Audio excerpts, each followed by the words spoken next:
Meaning of Dover. Dover. Dover. Dover. Dover. Dover is a town located in the southeastern part of England, known for its famous white cliffs and as being the nearest port to France. The name Dover has been suggested to originate from the Celtic term meaning waters.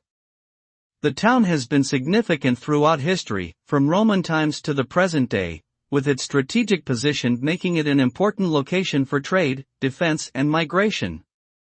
Today, Dover is a popular tourist destination with its picturesque scenery and historical landmarks.